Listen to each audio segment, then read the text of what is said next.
Mis hermanos, estamos entonces en el estudio del libro de los Hechos, capítulo 19.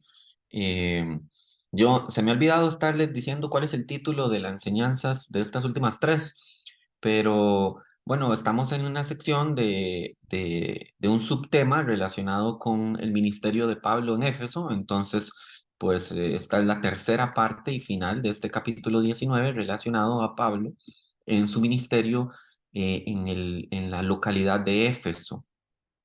Entonces, vamos al capítulo 19 del libro de los Hechos y vamos a leer desde el versículo 13 hasta el versículo 20, eh, para conocer un poquito sobre esta parte final, ¿verdad?, del ministerio de Pablo en Éfeso antes de que decida partir para Jerusalén y ya, pues, iniciar ya su tercer viaje misionero. Pero en Hechos capítulo 19, versículo 13 dice: pero algunos de los judíos, exorcistas ambulantes, por favor subraye eso, no escucha usted esa frase muy a menudo en la lectura del Nuevo Testamento.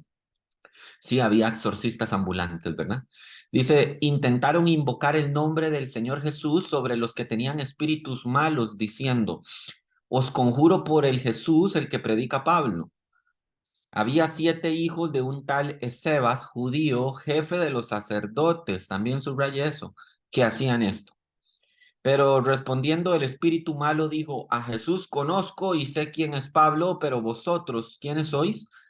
Y el hombre en quien estaba el espíritu malo, saltando sobre ellos y dominándolos, pudo más que ellos. Recuerda que eran 7. De tal manera que huyeron de aquella casa desnudos y heridos. Y esto fue notorio a todos los que habitaban en Éfeso, así judíos como griegos, y tuvieron temor todos ellos. Y era magnificado el nombre del Señor Jesús.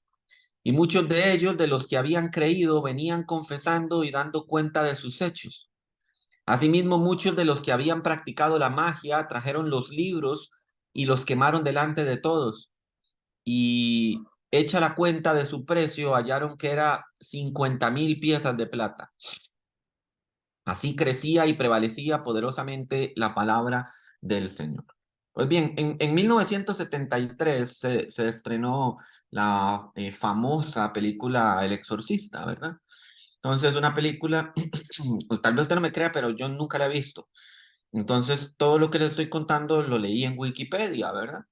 Pero bueno, esta famosa película, ¿verdad? Trata del exorcismo de una niña de 12 años, a cargo de un grupo o un par de sacerdotes católicos que tienen a la tarea de echar fuera a este espíritu. Y en su momento, ¿verdad? Fue todo una escena, ¿verdad? Cinematográfica, en el sentido de que, por lo que me cuentan mis papás, ¿verdad? En ese tiempo la gente hasta se desmayaba del susto en el cine, que la gente pues salía sumamente impactada porque la película muestra una faceta de algo que nunca antes se había visto en cines y nunca antes se había hablado, tal vez de una manera más abierta, que es el tema de las posesiones demoníacas y de las liberaciones acerca de estas circunstancias, ¿verdad? Hoy en día quizás la película ya pierde impacto porque el tema demoníaco prácticamente sale hasta en las películas de Disney, ¿verdad? Nada más prácticamente el plato de día a día, ¿verdad? De muchas personas. Pero en su momento, en 1973, sucede una situación de gran impacto social, ¿verdad? La gente de verdad estaba impactada por este tipo de situaciones que ellos empezaron a denominar como paranormal. Pero bueno, aquí ya dentro de la escena de Pablo en Éfeso, usted encuentra que pareciera ser algo que también era muy recurrente en Éfeso. Recuerde que en estudios anteriores acerca de este preciso capítulo 19 del libro de los Hechos, hemos visto y afirmado que Éfeso era una localidad conocida en la antigüedad como un hueco de tinieblas, un lugar oscuro, ¿no? Y ya sobre el final de la lectura del día de hoy, sobre este capítulo 19, usted se va dando cuenta que hay algo extraño ahí, ¿no?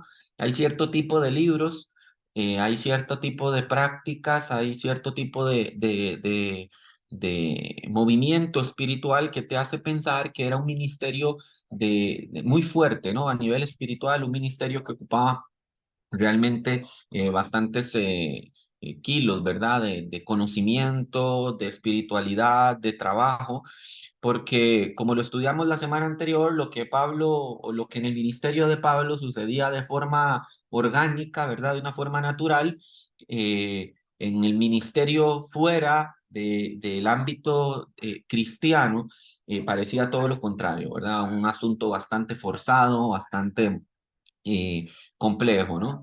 Y bueno, podemos hacer un contraste también entre lo que estudiamos en nuestra última sesión, ¿verdad? De Pablo, que se nos menciona, ha tenido un ministerio extenso, ¿verdad? Predica en la sinagoga por un periodo bastante extenso y dice que lo hace con denuedo. Estudiamos esa palabra denuedo y nos dimos cuenta que el predicar con denuedo implica con ánimo, resuelto, enérgicamente, de una manera honesta, de una manera franca. Entonces vemos al apóstol Pablo haciendo varias cosas que parece ser que este grupo de exorcistas itinerantes obvian como sustento o fundamento para llevar a cabo un ministerio de ese peso espiritual. Entonces, Pablo ha predicado la palabra, nos dice enérgicamente, con pasión, de una manera franca, de una manera certera, de una manera cierta. Nos dice que Pablo ha llevado a cabo un ministerio de sanidades, o el Espíritu de Dios ha hecho un ministerio de sanidades a través de Pablo, aunque el escritor del libro de los Hechos, si usted lo revisa, con casualidad, utiliza la expresión que se hacían milagros extraordinarios por mano de Pablo, en el versículo 11, ¿verdad? Entonces podemos ver que si bien atribuimos el poder espiritual de las sanidades a Dios como fuente de sanidad, entendemos de que es posible esas sanidades a través y solo porque hay un siervo dispuesto y capacitado como Pablo para poder llevarse a cabo, ¿no?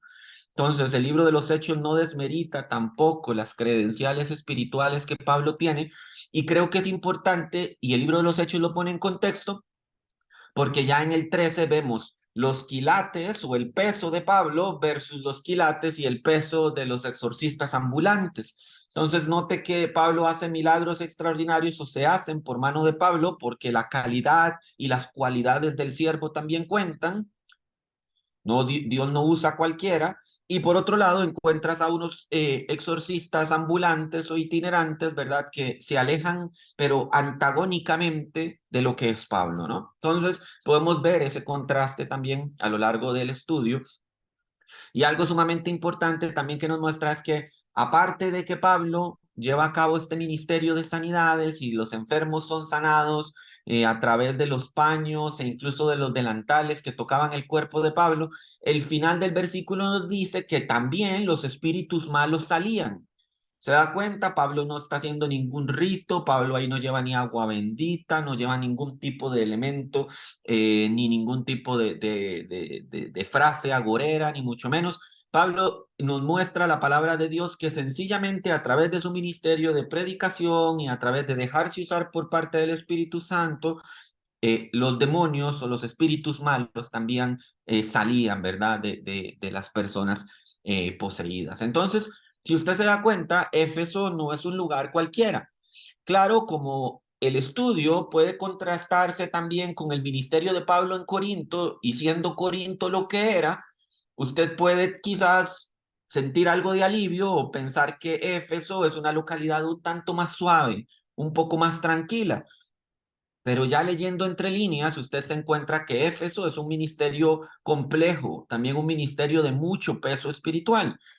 Sin embargo, parece ser que el ministerio que Pablo llevó a cabo en Éfeso, y enseñando por más de 2 años en la escuela de este hombre tirano que hablamos la semana anterior, parece ser que tuvo una formación distinta en la iglesia en Éfeso, de tal manera que cuando Pablo escribe sus cartas o su carta para los Efesios o la iglesia que se encuentra en Éfeso, no es una carta de las mismas características que tiene las dos cartas que Pablo escribe a Corinto.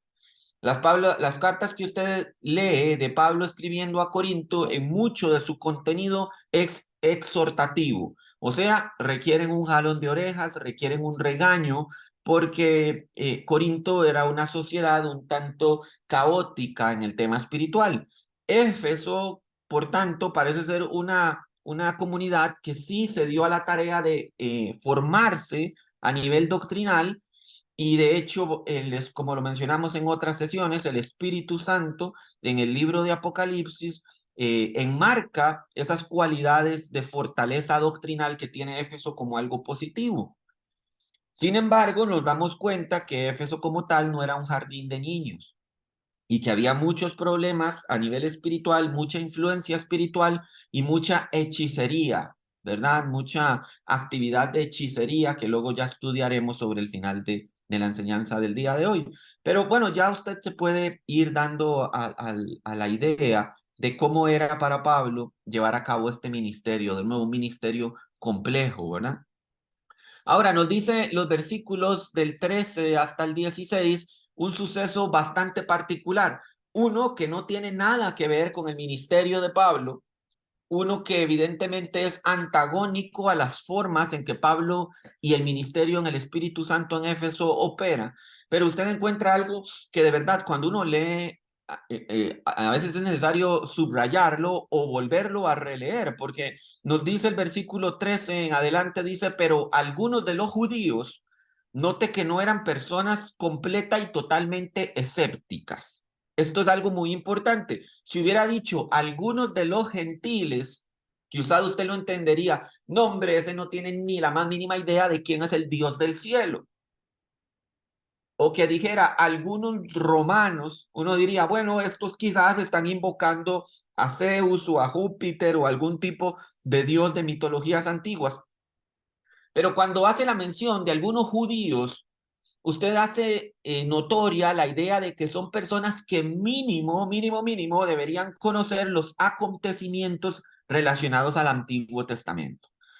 Aparte, más adelante nos dice que estos eran hijos de un tal Escevas, que era judío y jefe de los sacerdotes, por lo cual podemos casi que concluir que estos 7 hombres que nos están narrando el libro de los Hechos eran personas que mínimamente eran entendidas en aspectos de la ley, que eran entendidas en aspectos relacionados al Antiguo Testamento, a las profecías, así que no eran personas que completa y totalmente obviaran o desconocieran la noción del único Dios verdadero. Pero nos dice que tenían la extraña y muy particular práctica de exorcismos ambulantes. Ahora, la palabra exorcismo como tal significa echar fuera. Entonces, ellos pareciera ser que dedicaban su ministerio a la liberación de personas que estaban sometidas bajo un tipo de posesión o atadura espiritual. Evidentemente, lo que está por sucederles en la narración era algo que no se esperaban o que nunca antes les había acontecido. Pero ya la palabra exorcista ambulante le hace pensar que algo no anda bien en la dirección, ¿verdad? Que lleva ese versículo. Ahora, note esto muy interesante porque dice intentaron y un intento por definición no es un hecho certero. Un intento como tal es un abanicazo al aire. Entonces dice que ellos intentaron, escuche esto, invocar el nombre del Señor Jesús sobre los que tenían espíritus malos. Vea algo muy interesante que el texto le menciona ya de forma separada. Final del versículo 12, nada más dice, y los espíritus malos salían. ¿Sabe? Esto es una particularidad para aquellos que de verdad creen en el ministerio de las liberaciones de las posesiones demoníacas. Vea lo que pasa con el apóstol Pablo y el ministerio espiritual en el libro de los Hechos. Se nos dice de una forma sencilla y tranquila que nada más salían. Eran libres. ¿Y eran libres a través de qué? Esto es sumamente importante. Por favor, tome nota. La lógica escritural que está llevando a cabo la narración de Lucas aquí en este capítulo, en el libro de los Hechos, hace un énfasis mayor, no solo a nivel de contenido escritural, sino de énfasis doctrinal en la enseñanza de la palabra que tuvo el apóstol Pablo. O sea, primordialmente lo que nos está diciendo el texto del capítulo 19 es que lo que Pablo se dedicaba era a enseñar la palabra. Y a través de la predicación de la palabra, se nos muestra de forma secundaria o como consecuente a ese ministerio que las personas eran sanadas y que los espíritus malos salían. Vea, y esto es importante porque hay gente que dice, no, seguro Pablo sí oraba por los que estaban poseídos y los espíritus salían, es solo que Lucas no lo cuenta. Ah, eso es de peligro, porque eso es injerencial. Usted está haciendo una injerencia o una conclusión sobre algo que el texto no le dice. Y sin embargo, sí encuentra a Lucas siendo muy detallado en el aspecto de las liberaciones o pseudo liberaciones espirituales que estaban teniendo estos otros 7 hombres. Se da cuenta, si Lucas quisiera explicar que Pablo ponía sus manos sobre las cabezas de los endemoniados, que Pablo les tiraba agua bendita, que Pablo, no sé, les salpicaba o les soplaba aliento de Espíritu Santo o algo así, Lucas lo habría dicho, porque el capítulo lleva por fin a explicar las cosas, pero no lo dice. Y si no lo dice es porque quizás no había nada extraordinario alrededor de cómo sucedían las cosas de una forma orgánica fundamentada en la predicación de la palabra que Pablo estaba teniendo. O sea, Pablo no es que iba a dedicar tiempo, dice, bueno, vamos a ver, yo voy a dividir mi tiempo en un 33% predicación de la palabra, 33% sanidad de cuanto doliente haya y otro 33% para sacar espíritus malos. Y ahí vamos viendo, si hay menos espíritus malos que enfermos, ahí vamos variando los porcentajes. Nada de eso dice el libro de los Hechos, sino que a razón o fundamentado en la correcta y extendida explicación de la palabra, se empiezan a ver los beneficios de un pueblo que empieza a entender las cosas. Pero eso no quiere decir tampoco que las cosas no sucedan por una razón. Así de desagradable como nos pueda parecer la noción de una persona endemoniada al nivel en el que estaba esta persona, pues tenemos que concluir de que sí pueden darse casos y la Biblia los registra y los menciona, no tan abundantemente como algunos sectores carismáticos nos quieren hacer creer, pero que sí sucede. Ahora, note la respuesta que hace el espíritu demoníaco, el espíritu malo, acerca de las intenciones de estos eh, pseudo exorcistas, ¿verdad? Entonces, vea que ellos les dicen, os conjuro por Jesús el que predica Pablo, ahí ya algo anda mal, ¿no? Ellos está diciendo, os conjuro, os someto, eso es lo que significa la palabra conjurar. Esto es someter bajo el dicho de algo. Y él dice, yo os someto, os conjuro por el Jesús que predica aquel amigo que se llama Pablo. Y vea lo que el espíritu malo les responde, les dice, a Jesús conozco y sé quién es Pablo. Por favor, tome nota que en el mundo espiritual se conoce acerca de quiénes son del cuerpo de Cristo y se conoce y se sabe quiénes son los que pertenecen a Cristo. Y por favor, tome en cuenta que eso no lo digo yo, no lo dice ni siquiera Lucas, lo dice un demonio hablando. Es el demonio quien parece ser, tiene mejor conocimiento teísta que parte de la sociedad en la que vivimos. El espíritu malo responde y le dice, yo a Jesús lo conozco y sé quién es Pablo. Pero vea lo que le dice a estos exorcistas ambulantes, pero vosotros, ¿quiénes sois? Y finaliza sobre el versículo 16, dice, y el hombre en quien estaba el espíritu malo saltando sobre ellos y dominándolos, pudo más que ellos, de tal manera que huyeron de aquella casa desnudos y heridos. En otras palabras, en el texto griego dice, haciéndoles gran violencia. Entonces, fuera de lo que ya hemos conversado, que parece paradójico que en ese tiempo hubiera judíos exorcistas invocando el nombre de un Jesús en quien no creían, conjurando en nombre de un Jesús que su misma simiente rechaza. Entonces vea que intentaron imitar lo que habían visto en Pablo y lo que creyeron para Pablo era exitoso. Por favor, tome nota aquí porque aquí hay un aspecto de índole espiritual o una aplicación viva para efecto cristiano. Y esto es que pueden haber muchas personas invocando o conjurando el nombre de un Jesús a quien ellos no conocen de forma personal. Esto es, sirviéndose del nombre de Jesús para sus propios propósitos, sirviéndose de la idea o connotación que significa la figura de la salvación sin conocerla, sin vivirla y sin creer en ella, sirviéndose del nombre de Jesús. Para efectos de estos 7 exorcistas ambulantes, querían tener el poder, querían tener el éxito ministerial y el reconocimiento del exorcismo sobre la base del Jesús que Pablo predicaba. ¿Cuántos cristianos o pseudo cristianos habrá hoy apropiándose del nombre de Jesús por un concepto de conveniencia, por un concepto de que la salvación que predican esos cristianos me gusta, o personas que edifican su fe sobre la base de lo que escuchan decir al pastor o al predicador de turno?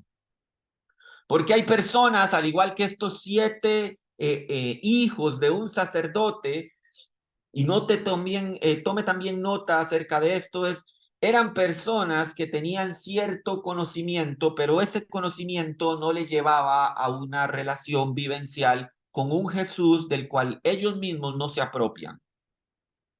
Ellos no dicen, os conjuro por el Jesús en quien he creído. No dicen eso. Ellos dicen, os conjuro por el Jesús que predica aquel que llaman Pablo. Entonces, usted puede encontrar una definición muy conveniente de cristianismo contemporáneo. El cristianismo contemporáneo de hoy en día es tomo todo el beneficio de lo que significa creer en un Jesús a quien nunca he conocido y al cual nunca me he sometido. Y creen que por ello el Señor Jesús no les dirá en aquel día, no os conozco. Pero Señor, si en tu nombre predicamos, en tu nombre echamos fuera demonios, en tu nombre hicimos milagros y sanidades y esto y lo otro, y el Señor les dijo, no los conozco. Aquí en los hechos usted puede ver un tanto más vivencial lo que Jesús trató de explicarle a sus discípulos en Mateo capítulo 25. Que en aquel día habrá muchas personas que realmente crean que se puede ser un exorcista ambulante o itinerante o un cristiano apropiarse de las calidades y cualidades que hay en Cristo. Y esto es algo sumamente importante que nos enseña algo que debería romper nuestro paradigma o al menos de lo que nos han enseñado. La gente dice, solo en el nombre de Jesús hay poder. Pero note que aquí ya hay un quebranto de esa bonita pero paradigmática frase. Y esto es, estos hombres invocaron el nombre de Jesús y el demonio ni pelota les dio. Porque no se trata de que invoques su nombre, sino de que Él viva dentro de tu corazón. Entonces hay gente que dice, los demonios tiemblan al escuchar el nombre de Jesús. No, los demonios tiemblan al ver a Jesús vivencialmente en tu corazón y en tu vida. Entonces, note el primer aspecto que nosotros vemos acá, son cristianos o pseudo cristianos que creen tener en Jesús el beneficio, mas no el requisito. Entonces, estos hombres sufren de verdad una violencia de parte de este espíritu que realmente los somete. Y esto es muy interesante, ellos llegaron a librarse del espíritu y el espíritu más bien se libró de ellos. Lo contradictorio de una fe o una palabrería hueca que no lleva el soporte de la fe por medio de la gracia. Ahora, escuche lo que el texto a partir de los versículos 17 en adelante nos quieren pues mencionar. Y pasamos ya aquí a la segunda sección del texto bíblico, porque es en Hechos capítulo 19, versículo 17, en donde nos empieza a explicar el por qué. ¿Sabe? Hay cosas que a veces no entendemos que suceden por una correcta razón. Hay personas que podrían decir, ¿por qué tenía que suceder todo esto? La verdad es de que pues me da mucho miedo todo este tema de la parte espiritual y demás, ¿verdad? Pero vea lo que el versículo 17 en adelante nos empieza a decir. Dice que esta situación en donde el Espíritu Santo los zarandeó, los dejó chingos, los golpeó, les hizo violencia, salieron huyendo, ¿verdad? Hijos de un sacerdote. Y en el versículo 17 dice, y esto fue notorio a todos los que habitaban en Éfeso, así judíos como griegos, dice, y tuvieron temor todos ellos, y escuche y subraya esto, y era magnificado el nombre del Señor Jesús. ¿Qué situación más particular lleva por fin que sea magnificado el nombre del Señor Jesús? Entonces, vea, el incidente con estos hijos de Seba impresionó a la gente con la realidad del reino demoníaco, algo que quizás en Éfeso estaban tan habituados que no notaban la diferencia entre lo que es ser libre y ser un esclavo, o no notaban la diferencia entre el estar sometidos bajo un poder espiritual y el no estarlo, y el que no notaban la diferencia entre lo realmente malo, que es estar bajo una influencia demoníaca, y el no estarlo. Y creo que eso también resulta aplicativo para nuestro contexto.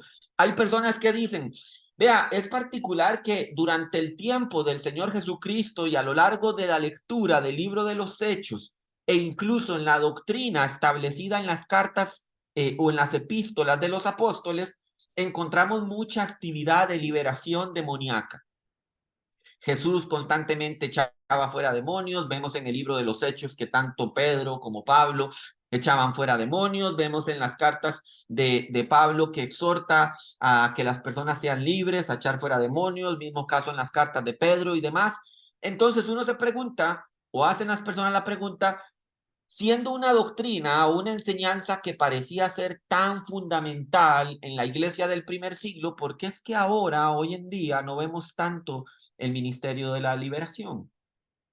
Y bueno, la gente se pregunta es por qué en ese tiempo la gente estaba tan endemoniada y en este tiempo no. Y yo creo que esa es la pregunta clave. Dice, yo más bien creo lo contrario. Creo que si la gente estaba endemoniada en ese tiempo, en este tiempo lo está más. Lo está aún todavía más. Lo que creo es lo que ha pasado en Éfeso. Una situación tan terrible como esa se ha normalizado hasta que la gente se le abren los ojos y puede ver cómo realmente la naturaleza de un demonio es agarrar a 7 babosos, porque es lo que eran, pensando que usando el nombre de Jesús podían generar algún impacto en el mundo espiritual. Y cuando ven lo que un demonio puede hacer o lo que está dispuesto a hacer, el pueblo en Éfeso abre los ojos y dice, es de verdad que estamos muy mal. De verdad que la situación en la que estamos es de genuino peligro espiritual. De verdad que este mundo espiritual lo que quiere es destruirnos. Así que creo que es un tema de que en Éfeso el Espíritu Santo decidió abrirles los ojos y quitarles la venda, versus en nuestro tiempo contemporáneo, en donde las personas siguen normalizando el mal, siguen viendo todas estas circunstancias diciendo, "Ah, pero es que es la normalidad". Vea, muchas de las cosas que vemos en las noticias día a día, déjenme decirles, no son normales. No podemos normalizar la maldad como quizá en Éfeso estaba sucediendo, y mucho de lo que salen en las noticias que usted ve y lee no es normal. Debemos decirlo y denunciarlo como lo que corresponde como iglesia de Jesucristo. Es un hombre que diga ser una mujer no es normal. Un hombre o una mujer que digan ser un animal no es normal. Que en esta sociedad se haya popularizado los matrimonios del mismo sexo y llamarlo orgullo no es normal. Así empezamos a normalizar la maldad y no nos damos cuenta la profundidad de la maldad espiritual que está afectando nuestro entorno social. Y lo peor aún es que el mismo cristiano lo ha normalizado. El mismo cristiano ha empezado a decir, bueno, es que eso ya es lo que nos toca vivir, versus lo que nos dice la epístola de Pedro, que Lot el justo afligía todos los días su alma a causa de la maldad de Sodoma. Entonces, lo que menos vemos hoy en día es un grupo de cristianos afligidos por la maldad del mundo y más bien normalizando el mismo efecto que sucedía en Éfeso. Hasta que sucedió todo esto, conmovió los cimientos de la estructura social en Éfeso, y es cuando la palabra de Dios nos dice en el versículo 17, dice, fue notorio, se le abrieron los ojos, tuvieron temor, y a raíz de eso fue magnificado el nombre del Señor Jesús. Hay situaciones que la iglesia debería estar pidiendo que sacudan los cimientos de nuestra sociedad. A ver si la gente abre los ojos y el cristiano hace su trabajo espiritual. Éfeso era una fortaleza de Satanás. Ahí en Éfeso se practicaban muchas cosas malignas, supersticiosas, como hay que decirlo, aunque hoy en día parece una palabra casi prohibida, satánicas. Quizás porque en la época de los 80 y de los 90 se nos dijo que todo era satánico, que los pitufos eran satánicos, que había mensajes subliminales y usted ponía un disco al revés. Yo siempre me dije, ¿quién pone un disco al revés? Pero habían tantas cosas y tonterías que se denunciaron como satánico, que sencillamente sirvió para maquillar y que la gente sencillamente aborreciera el término y no quisiéramos saber nada de ello. Para los cristianos todo es satánico, todo es satánico. Pero hay un ministerio satánico. La palabra satánico significa que corresponde a Satanás o le pertenece a Satanás. La palabra Satanás significa adversario o el que se opone. Por tanto, no podemos obviar que hay cosas satánicas dentro de la sociedad, cosas que le pertenecen o que obedecen a los propósitos del adversario, del enemigo. Entonces, hay muchísimas cosas en Éfeso que estaban mal y que esta situación sirvió para destaparlas, para hacerlas notorias, para que la gente viera lo que estaba sucediendo. Y escuche esto, y muchos de los que habían creído venían confesando y dando cuenta de sus hechos. ¿Se dio cuenta lo que el versículo 18 nos está diciendo? Habían personas que habían ido por 2 años a la escuelita bíblica de Pablo en la escuela de este tal tirano.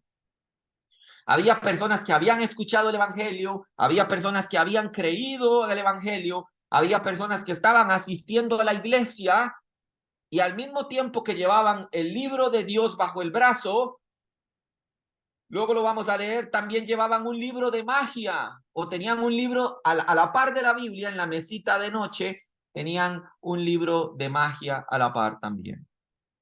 Esto, de verdad, cuando uno lo lee, en el contexto de los hechos, uno dice, ¡ay, qué barbaridad! ¿Cómo puede ser que cristianitos estuvieran ejerciendo la magia? Eso nos muestra, nos destapa una situación de la vida espiritual del cristiano también es, no todo dentro de tu vida está bien.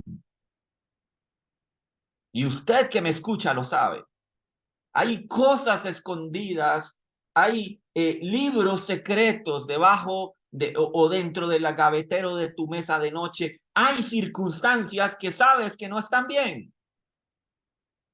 Aquí no dice, vea, y todos los inconversos llegaron y dijeron, uy, la que se nos armó, vamos a ponernos en línea. Dice, muchos de los que habían creído venían confesando y dando cuenta de sus hechos. Decían, yo también soy de esos que cree en Harry Potter, yo también soy de esos que hacen encantamientos, yo también he ido para que me hagan una pócima, para que me hagan una limpia, o yo también he hecho esto y lo otro. Eran cristianos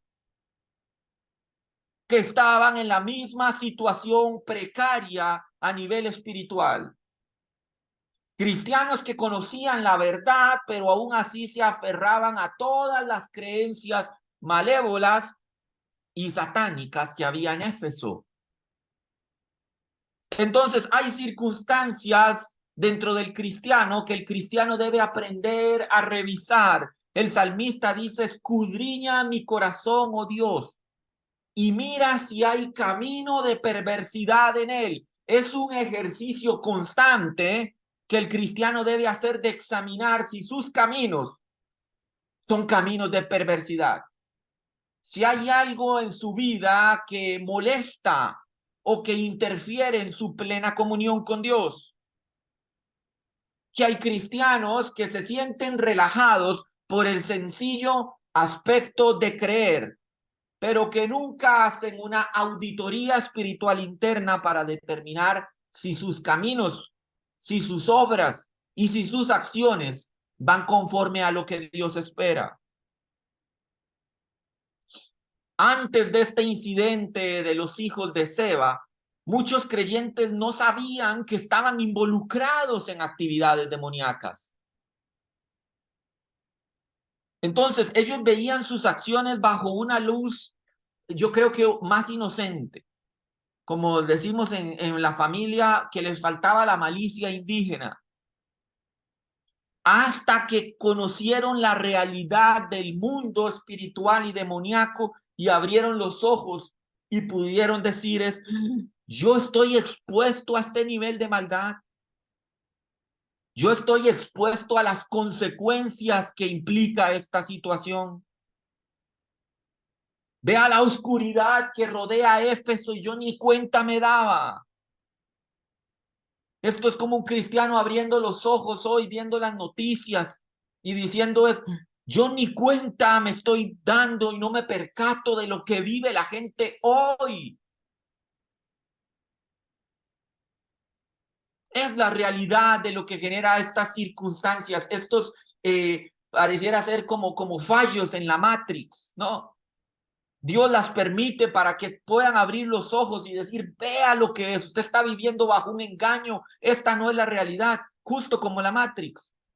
Si alguno de ustedes vio esa película de los 90, sucedía que las personas estaban, toda la humanidad era esclavo de las máquinas y vivían en una realidad alterna, una realidad que las máquinas les hacían creer era la verdad, pero no lo era. Y para poder despertar de esa situación debían tomarse una pastilla y poder ver el mundo tal cual era.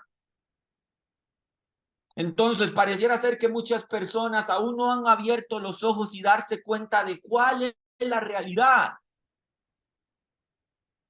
de que hay algo que sucede y que está mal y que lo hemos normalizado muchas veces. Y lo que les mencionaba es todo esto que vemos, el cristiano debería afligir su alma y decir, esto no es normal.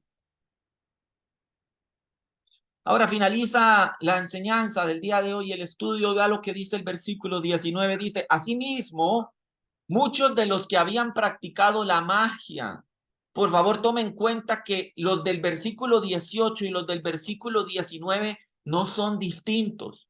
Es más, el texto griego no hace una separación de ellos. Parece ser que estos del versículo 18 que abrieron los ojos y se dieron cuenta, ya habían creído, pero se están dando cuenta de lo que hay en sus vidas. Dice que vienen a confesar sus hechos. Y entonces el versículo 19 en el griego original continúa una misma línea narrativa y dice que estos que también eran muchos practicaban la magia. Practicaban la magia. Esto es como que usted después de la prédica del día de hoy y de congregarse y de estudiar la palabra, vaya a leer el horóscopo para saber qué es lo que le espera en el día. O sea, cristianos que tratan de mezclar lo mundano con lo espiritual. Y el texto dice que estos muchos también habían practicado la magia. Dice que trajeron los libros y los quemaron delante de todos.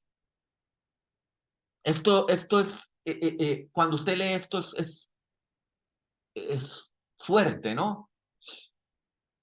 Entonces vea que este incidente de este demonio que agarró y caramboleó a estos 7 farsantes, motivó a los cristianos a renunciar con cualquier conexión restante con lo demoníaco.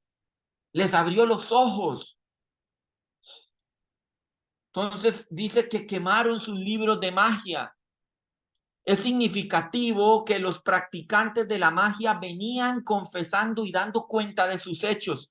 Se creía que el poder de los hechizos mágicos estaba en mantenerlos en secreto.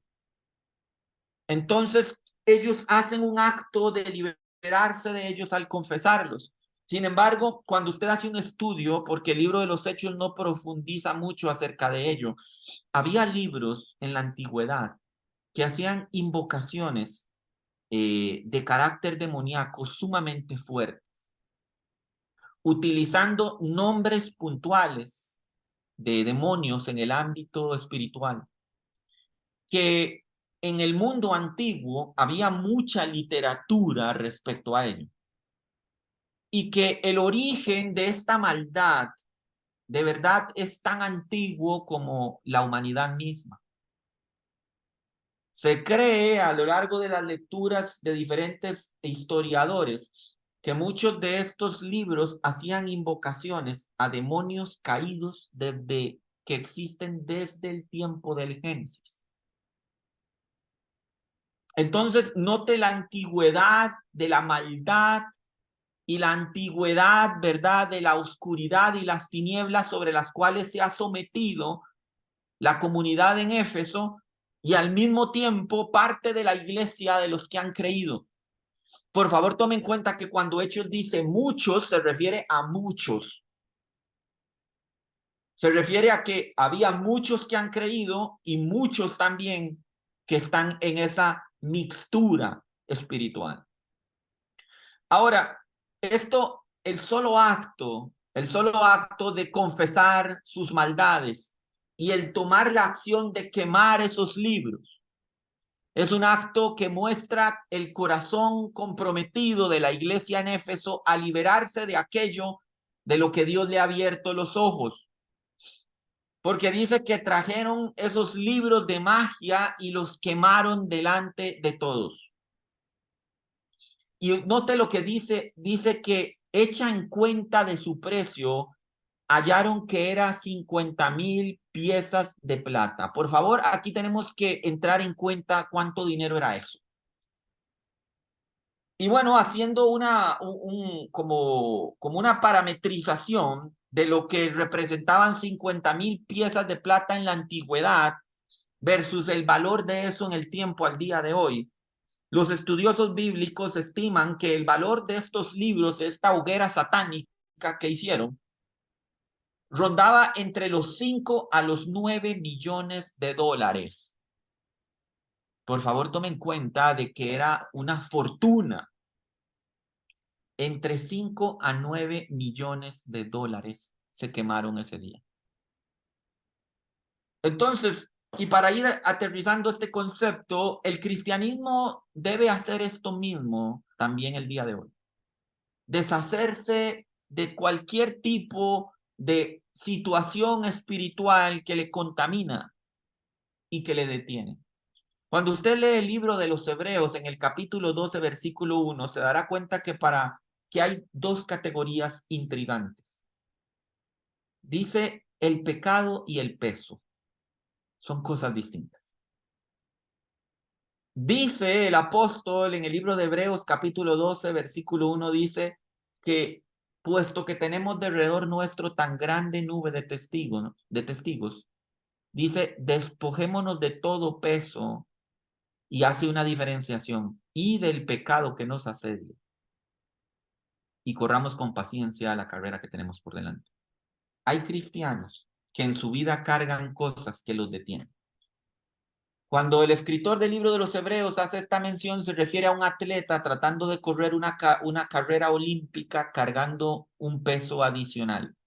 Le detiene, le hace más lento y le impide llevarse el galardón. Entonces, esto es como que usted, si a usted le gusta correr o hacer algún tipo de actividad de atletismo, diga, bueno, voy a salir a correr y a competir y me voy a poner en las bolsas un par de pesas de 20 kilos cada una y a ver si compito de igual con aquel que corre de manera ligera. Entonces, hay circunstancias en la vida del creyente que no ha aprendido a despojarse de ellas, no se ha quitado los pesos de las bolsas y dices, ahora sí voy a correr y a competir en serio.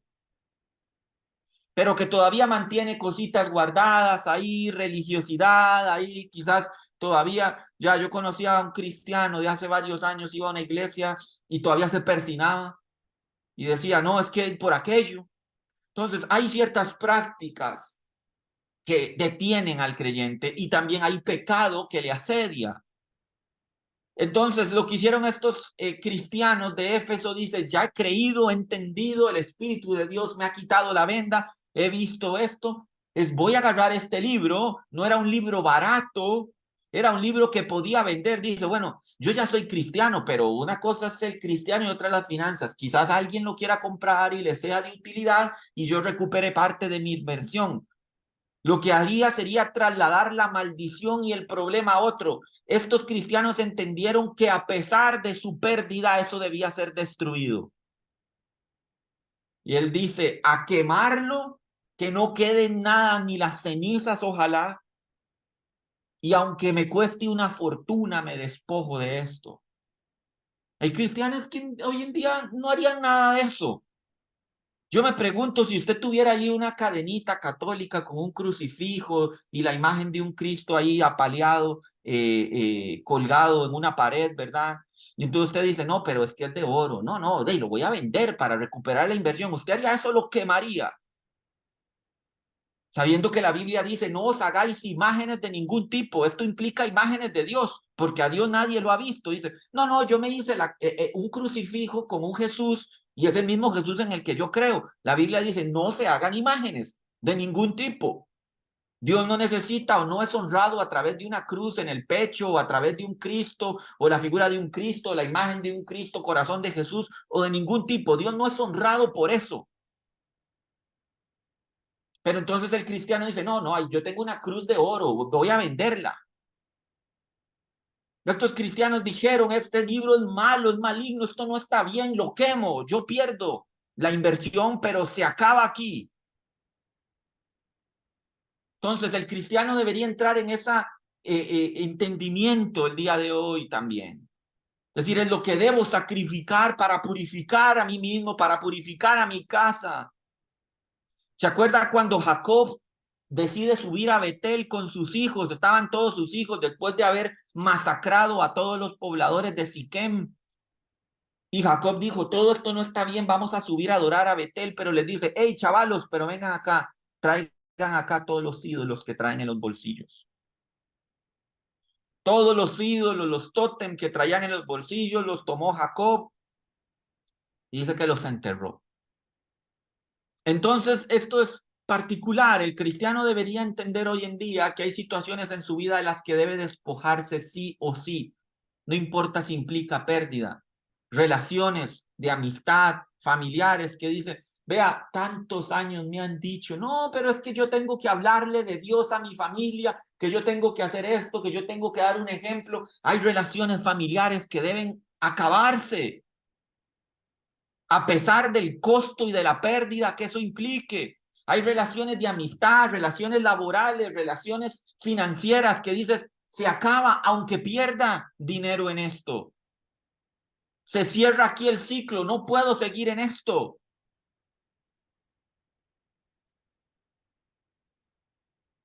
Finaliza el texto, dice, después de todo esto, después que todo esto aconteció, después de que se sacudieron los cimientos en Éfeso, después de que se abrieron los ojos, que se quemaron 9 millones de dólares en una hoguera, no había nadie llorando diciendo, ay, mi librito, yo sé que tengo que quemarlo, pero caramba, es que ahí van 100,000 dólares.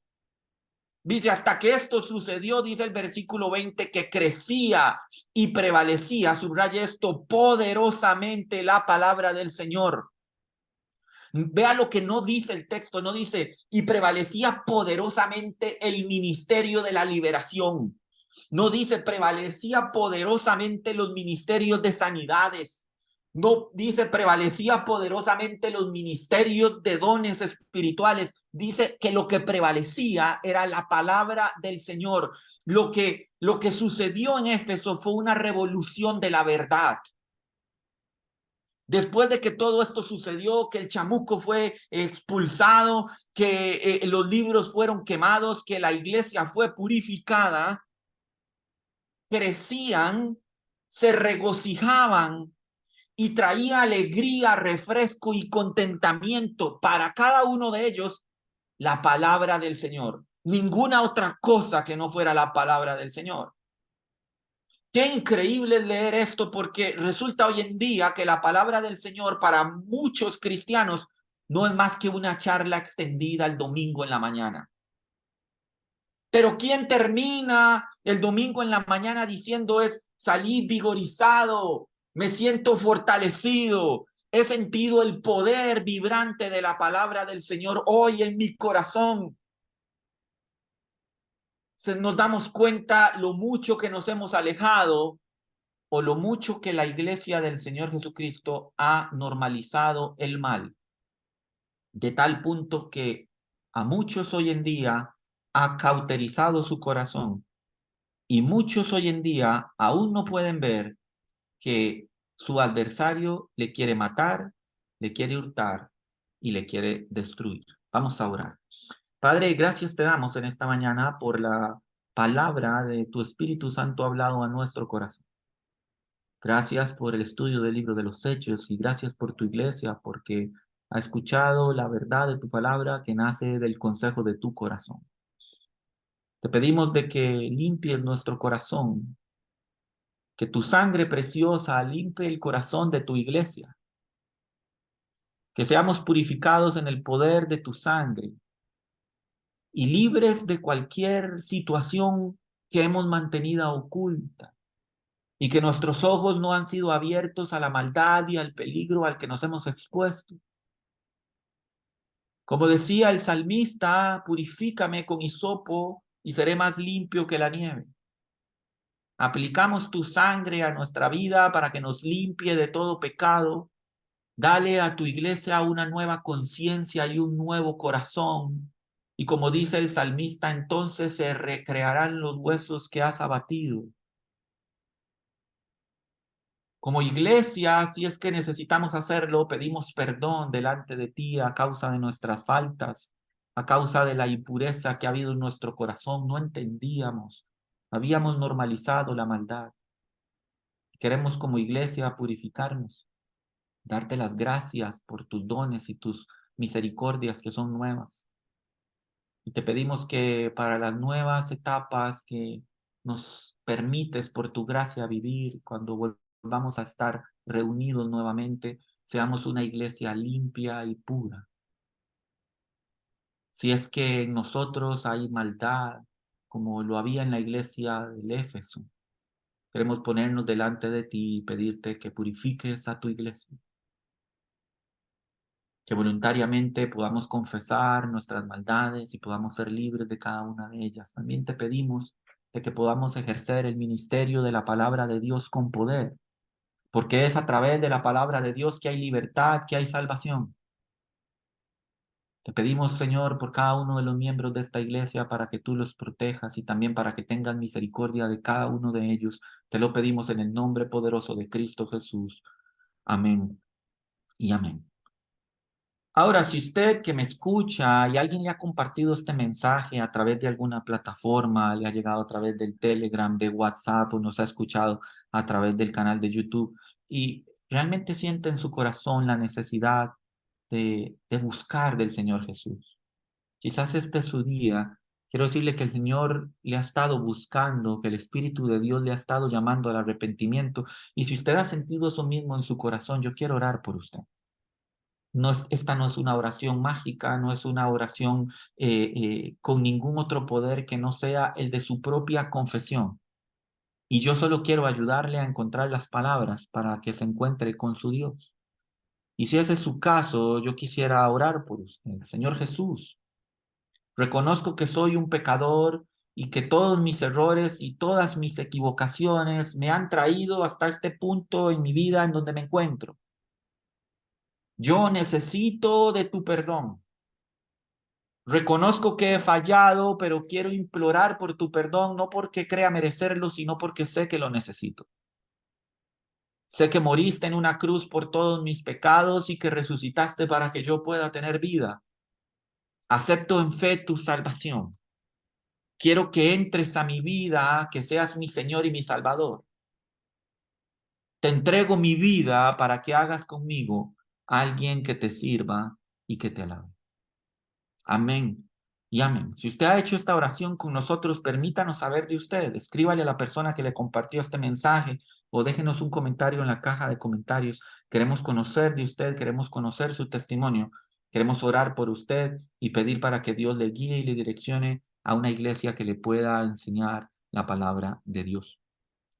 Ahora, iglesia, levante sus manos, permítame bendecirle con la bendición sacerdotal que Dios estableció. Se debe bendecir a su iglesia cada vez que se reúna a bendecir y a glorificar su nombre. Y dice así: Iglesia, Jehová te bendiga y te guarde. Jehová haga resplandecer su rostro sobre ti y tenga de ti misericordia. Jehová alce sobre ti su rostro y ponga en ti paz. Amén y amén. Mis hermanos, que el Señor me los bendiga. Permítame.